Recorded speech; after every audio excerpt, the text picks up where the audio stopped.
Bismillahirrahmanirrahim. Assalamualaikum warahmatullahi wabarakatuh. Alhamdulillah, innal hamdalillah nahmaduhu wa nasta'inuhu wa nastaghfiruh wa na'udzu billahi min shururi anfusina wa min sayyiati a'malina. May yahdihillahu fala mudilla lahu wa may yudlilhu fala hadiya lahu. Asyhadu an la ilaha illallah wahdahu la syarika lahu wa asyhadu anna Muhammadan abduhu wa rasuluhu la nabiyya ba'dahu. Allahumma salli wa sallim ala rasulika Sayyidina Muhammadin sallallahu alaihi wasallam wa ala alihi wa ashabihi wa min tabi'ahum ila yaumil qiyamah. Ya ayyuhalladzina amanu taqullaha haqqa tuqatih wa la tamutunna illa wa antum muslimun. Masyaallah kan wa ma lam yasha lam yakun, la haula wa la quwwata illa billahil aliyyil azim. Ibu-ibu jamaah semuanya yang dimuliakan oleh Allah Ta'ala, alhamdulillah wa syukurillah. Kita panjatkan puja dan puji syukur kepada Allah atas nikmat yang masih Allah berikan kepada kita pada pagi hari ini. Nikmat yang pertama yang harus kita syukuri adalah nikmat kehidupan. Karena dengan hidup ini Allah masih beri iman dan Islam untuk melakukan amal-amal soleh. Nikmat hidup yang dipenuhi dengan iman dan Islam dan dimudahkan beramal saleh. Karena ibu-ibu, orang yang sudah mati, baik mereka yang matinya su'ul khatimah ataupun yang matinya husnul khatimah, mereka yang disiksa di alam kubur maupun yang mendapatkan nikmat kubur, seandainya mereka yang sudah pada mati ini diizinkan meminta kepada Allah satu saja permintaan, niscaya orang-orang yang sudah pada mati tadi pingin minta hidup lagi. Orang yang beriman ya pingin minta hidup lagi. Orang yang tidak beriman juga pingin minta hidup lagi. Lah orang yang beriman tuh sudah dapat nikmat kubur, lah kok tetap ingin hidup lagi. Kenapa? Karena mereka sudah merasakan nikmatnya kubur, enak tenang. Maka mereka ingin hidup akan melakukan dua hal. Yang pertama, memberi kabar gembira kepada siapa? Keluarganya. Kabar gembiranya apa? Ternyata neng alam kubur enak. Ingin memberi kabar gembira. Nah yang kedua, mereka ingin menambah amal soleh. Karena ternyata mereka mendapatkan balasan nikmat kubur karena amal soleh yang dikerjakannya. Wah ngerti yang ini dhisik amalku sing akeh. Lah ternyata enak tenang.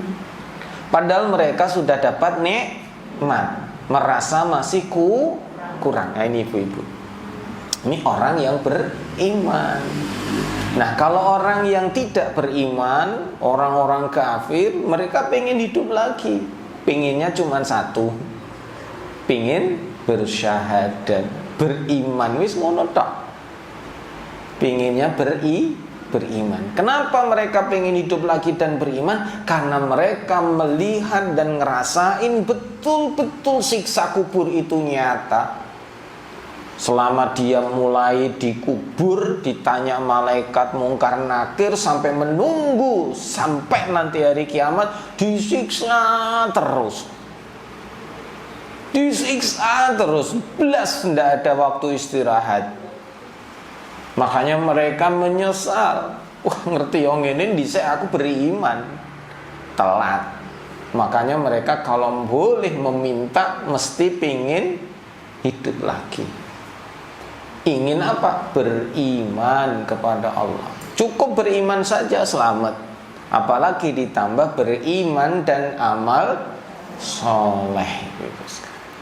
Maka kita yang sekarang masih hidup disyukuri. Cara bersyukurnya gimana? Cara bersyukurnya yang pertama selalu taat. Yang kedua selalu ingat. Ini cara bersyukur kepada Allah. Yang pertama selalu taat kepada Allah. Yang kedua selalu ingat kepada Allah. Yang ketiga tidak bermaksiat.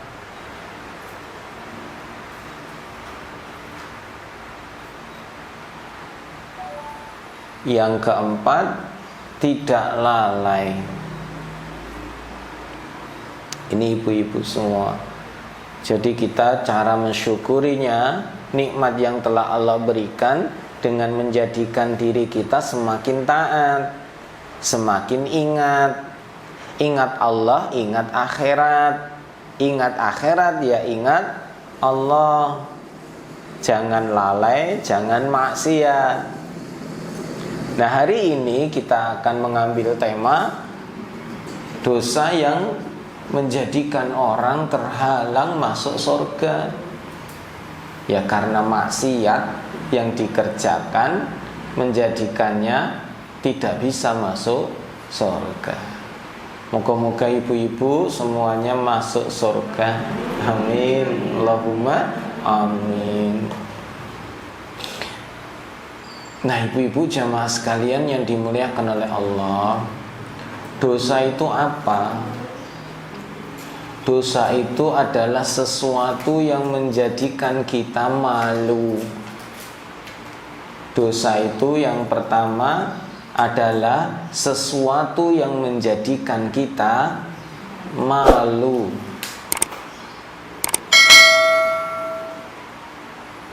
Jadi kalau kita melakukan maksiat dan dosa, pasti akan diliputi rasa malu. Malu sama orang tua, malu sama suami, malu sama anak, malu sama teman, malu sama Allah. Jika dosa itu diketahui, jika dosa itu dilihat, jika dosa itu didengar, ra enak rasane, isin. Nah, sesuatu yang membuat kita malu untuk diketahui orang lain itulah dosa. Yang kedua, dosa itu adalah sesuatu yang menjadikan kita takut. Sesuatu yang menjadikan kita merasa takut. Takut apa? Takut konangan. Takut ketahuan. Coba saya nanya, kalau orang sholat, orang baca Quran, ada nggak yang pamer? Ada. Bahkan kayaknya seneng kalau dilihat orang lain. Ini namanya ujub, pingin dipuji. Tapi ada nggak orang melakukan dosa maksiat pamer, ditunjukkan, aku arep zina Rini deloki aku arep zina, ono ra? Ya ora ono. Wong nek arep melakukan dosa mesti umpet-umpetan, sembunyi-sembunyi. Nek iso aja nganti nyolong wae, aja nganti ana sing ngerti. Rasane wedi. Orang mau berzina ya rasane wedi. Makanya orang berzina itu beda sama orang yang melakukan hubungan secara halal. Hubungan secara halal itu iso suwi, iso glenian, guyonan. Wah, iso mungkin ra sida kakean guyon. Ra ono sing diwedeni. Iso suwi karena ra ono sing diwedeni. Wong halal kok. Tapi nek ora halal jajal zina, pingine ndang cepet rampung. Ora ono zina kok suwe-suweke ora wedi. Wedi ndang kok nangan kuwi wis wah bener-bener rapet-pet aja nganti ana sing ngerti. Ternyata ana sing rekam. Akhirnya tersebar luas. Ya kaya Gisel kuwi repot. Aduh. Ya Allah. Ini ya, dosa itu yang membuat seseorang menjadi takut. Yang ketiga, dosa itu adalah sesuatu yang membuat seseorang menjadi sempit. Dosa itu adalah sesuatu yang menjadikan orang menjadi sempit. Sempit dadanya, sempit hatinya. Padahal bumi ini luas, tapi terasa sempit. Karena dosa dan maksiat menjadikan dirinya seakan-akan gak bebas. Sempit itu seperti orang yang tertekan. Nama lainnya stres. Hidupnya terasa sumpek. Sumpek itu kan stres, terkungkung, sempit. Dan hari ini Bu, banyak orang yang memiliki hati yang sempit, tertekan, stres karena masalah yang dialami. Lara tahun ibadah uripe susah. Saya ulangi, wis ra tau ibadah uripe susah. Akhirnya pelariannya kepada dosa dan maksiat. Nauzubillah. Ada seorang ibu yang tega membunuh anaknya karena tidak bisa ngasih makan. Padahal yang ngasih makan siapa? Ya Allah. Mbuh piye carane? Ning karena khawatir anak engko ra iso mangan pateni. Kemarin ada di Sumatera, ibu bunuh anaknya 3. Setelah dibunuh dia gantung diri. Ada secari kertas yang dia tinggal tertulis, biarkan anak-anak ikut aku, Pak. Jadi dia pamit sama suaminya, ya biarkan anak-anak ikut sama aku. Anaknya diracun semua dulu, mati baru dia gantung diri. Nauzubillah. Kenapa? Faktor ekonomi, karena miskin. Padahal yang namanya makhluk hidup pasti dijamin rezekinya, tinggal mau berusaha atau tidak. Masih ingat ceritanya? Saya pernah ceritain. Ada seorang wanita yang punya anak banyak sekali, masuk Guinness Book of Record. Satu orang wanita punya anak 44. Berapa anaknya? 44 dari satu suami. Nih biasanya mungkin suamine siji, bojone akeh, wajar anake iso puluhan. Lah wong lanange siji, sing wedok akeh, iso. Lah iki wedoke siji, lanange siji. Anake 45, sing mati siji. Semuanya tinggal 44. Dan yang luar biasa dari wanita ini, dia menghidupi 44 anaknya semua tanpa suami. Kenapa? Karena suaminya pergi meninggalkan sang istri goro-goro metang terus. Jadi nek cedak ya ngamili meneh, cedak sing hamili meneh. Akhirnya kaya kucing mana wae.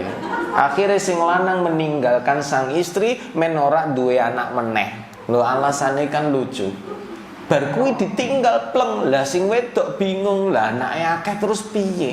Akhirnya dia menjadi seorang single parent menghidupi 44 anak. Setiap hari dia harus memberi makan 25 kilo beras. Jadi kalau katakan beras ya, itu 25 kilo sak satu hari. Sehari sak. Bayangkan Ibu, 44 anak masuk ya rekor dunia. Ibu Hawa, Nabi Adam itu anaknya 40. Ibu Hawa dan Nabi Adam, karena Ibu Hawa itu melahirkan 20 kali dan selalu kembar. Melahirkannya 20 kali, sekali lahir kembar.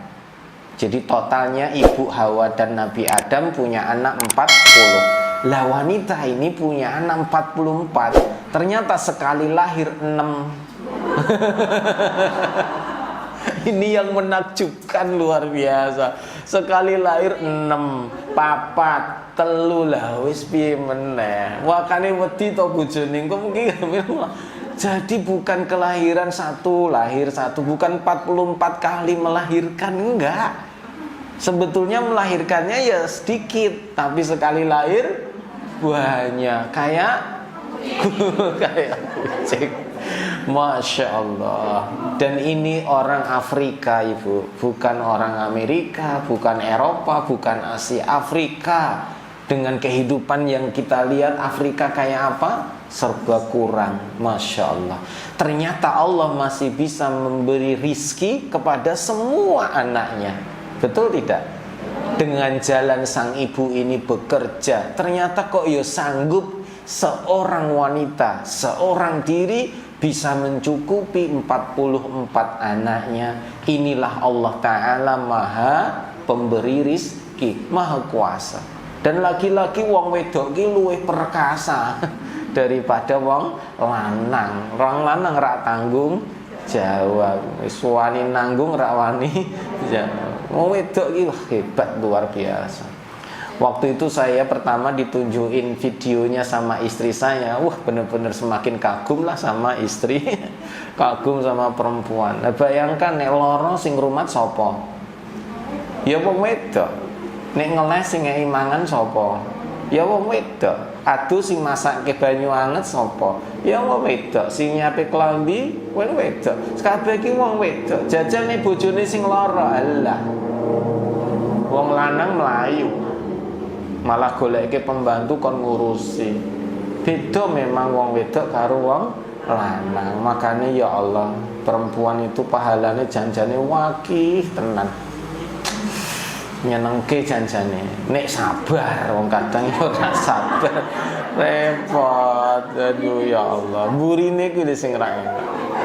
Karena wanita itu kelemahannya, padahal pahalanya udah banyak ya, itu bisa hilang karena gara-gara kesalahan satu saja, yaitu kurang syukur sama suami. Wis ngono tok. Karena nek wis ana kesalahan siji akhirnya dianggap salah kabeh, padahal siji tok. Siji tok. Wong wedok ya ngono. Lah yang tadi ada viral di Facebook itu, yang mantan artis, mantan wakil bupati siapa Bu ya, artis namanya Ricky, siapa namanya Bu? Orang Sunda itu loh Bu. Jenenge siapa ya? Dulu bupati ya? Diki siapa? Diki Chandra. Nah, Diki Chandra Mas. Lah ini kan viral Bu, gara-gara mimpi toh. Lah istrinya tuh ngompong, Mas aku semalam mimpi apa kan gitu. Mimpi kamu tuh ngasih berlian padaku begitu. Ora sah njaluk berlian wong lagi bokek ra duwe duit. Lho ora manto Mas, wong aku cuma cerita wae ngimpi kok. Aku cuma cerita ngimpi. Maksudnya dia cerita mimpi suaminya ngasih berlian. Lah suaminya nanggapi wong lagi bokek ra duit, ora iso ngei berlian kan gampangnya gitu. Loh aku ki orang njaluk berlian, wong aku cuma cerita ngimpi. Lah suamine, wong semalam wae aku ngimpi ra tak critake. Aku ngimpi kowe ngongkon aku kon kawin meneh. Nesu. Padahal dia lagi makan roti ini dijaluk gitu ya. Nesu. Loh aku kan cuma cerita kowe ngimpi, yo ngimpi kaping ngimpi. Lah wong wedok karo wong lanang iki bedane ngono. Padha-padha cerita mimpi ning hasilnya beda. Jelas ya. Wong wedok cerita ngimpi, sing lanang orang ngamuk, wong cuman ngimpi. Lah wong lanang cerita ngimpi, sing wedok ngamuk.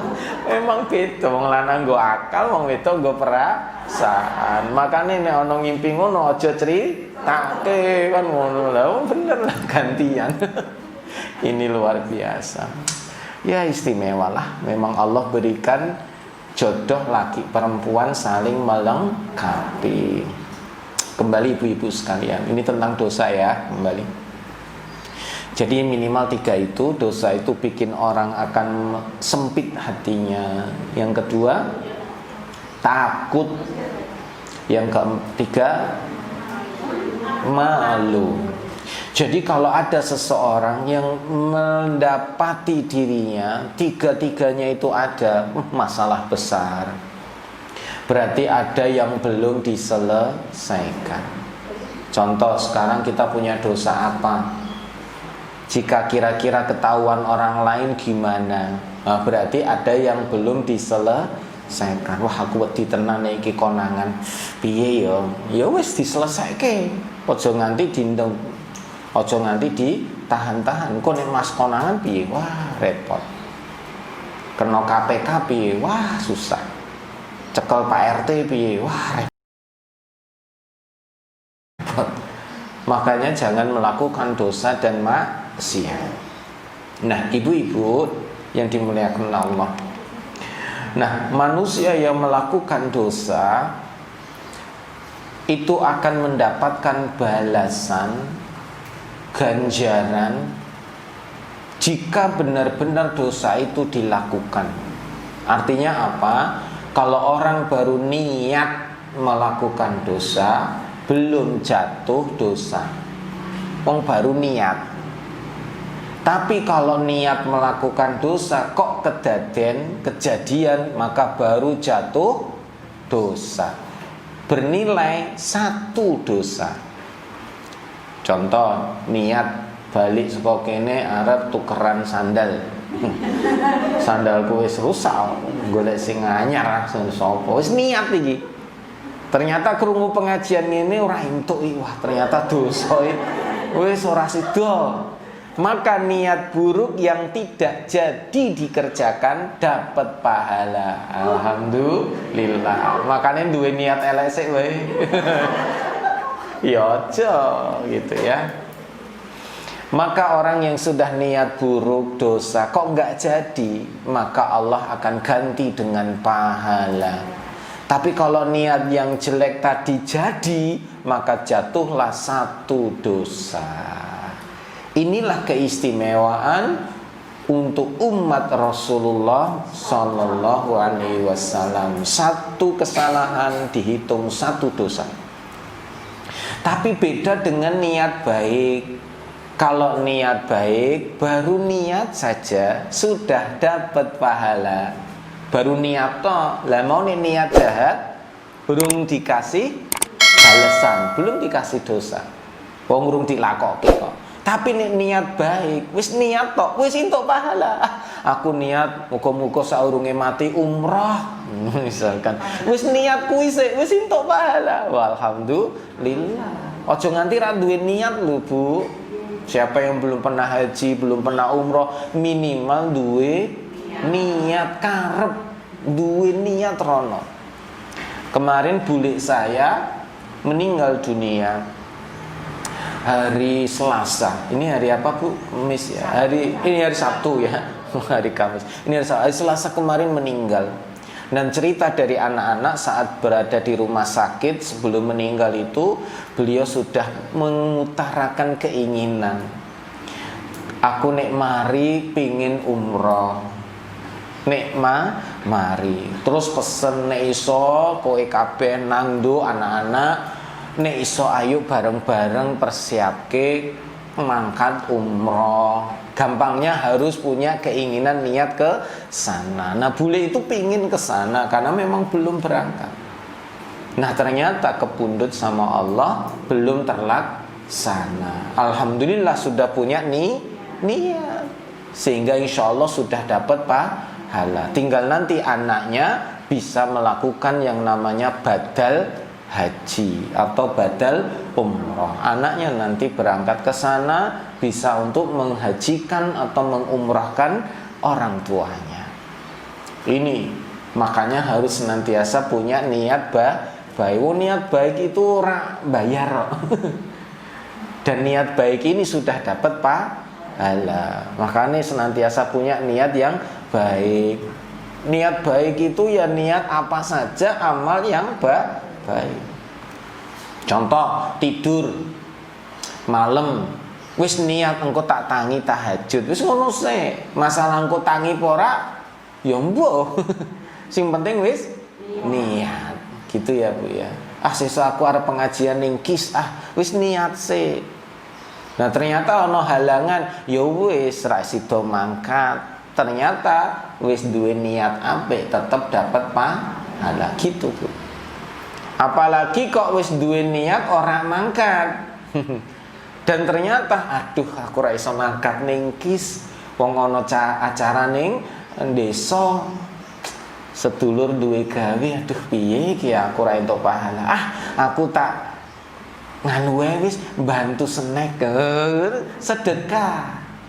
Bu sesuk ya sing urusan snack aku sing nataki. Wah, alhamdulillah meskipun ora teko pengajian ning pahalane ngalir terus. Samene akeh wong pahala kabeh entuk padahal dekne ning kono turu.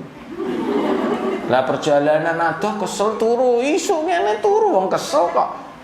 Pahalane entuk. Dari mana? Dari snack yang dimakan oleh jamaah. Enaknya sedekah itu ya gitu, Bu. Wong sedekah itu ora pernah rugi. Pomane sedekah sing disedekahi wonge akeh. Pahalane ya tambah akeh. Ning nek duwe niat elek ya kono ora entuk. Jamaah niate elek kabeh, aku malah entuk elek enggak. Ya, karena mengajarkan kebaikan. Semua niat yang baik, amal yang baik akan mengalir kepada orang yang bersedekah. Makanya ojo dadi wong pelit. Saya ulangi, jangan jadi orang yang pelit. Karena orang pelit ini menyusahkan. Benar-benar menyusahkan. Nah, kemarin abah saya meninggal. 50 hari berikutnya bule kami meninggal. Itu semua dengan jelas menunjukkan mati dikubur ra ono sing digawa. Rumahnya abah ditinggal, mobilnya abah ditinggal, uangnya di bank ditinggal, propertinya ditinggal, ra ono sing digawa. Bojone ya ditinggal, anake ora ono sing melu. Nah, bule kemarin ya gitu meninggal dikubur, saya ngelihat langsung, ya Allah. Bule baru saja pensiun, entuk uang pensiun yo ora digawa. Omahe ditinggal, anake tinggal, bojone ditinggal, ra ono bojone ngancani. Mah mesake kowe dhewean ning kuburan tak kancani yo ora. Akhirnya sendirian di alam kubur. Nah nek ngono kok ndadak pelit terus piye? Wong sesuk mati ya ora digawa. Kehebatan para sahabat Nabi, sebelum mereka meninggal hartanya sudah habis dibagikan. Tidak ada sahabat yang meninggalkan warisan. Artinya kalau ada sahabat yang meninggal warisan itu hanya segelintir saja. Kenapa? Mereka sebelum meninggal sudah dibagikan. Contoh, duwe iki sebelum meninggal itu sudah dibagi. Yang kui tak kayak kui, sing iki tak kayak iki. Jadi sudah dibagi. Terus kemudian yang tersisa biasanya rumah langsung diwakafkan. Sehingga meninggal tidak ada ahli waris yang rebutan. Wis entek kabeh. Lah ngapain rebutan wis entuk? Jadi mbagine saat beliau masih hidup. Karena nih bagine jek urip kira-kira do congkrah ra? Ya ora, wis ditampa. Kowe tak kei tanahku sing kono ya, Nduk.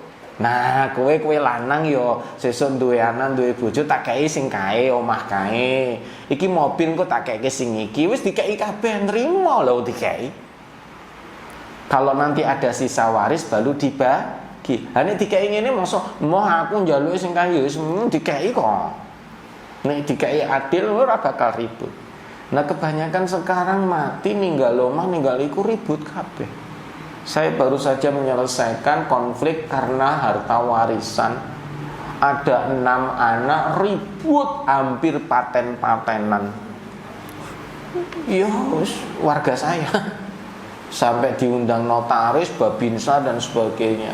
Padahal wong tuane ijek urip. Wong tuane jek urip. Bapak wis mati ninggal warisan, ibuke cik urip urung mati wis ribut arep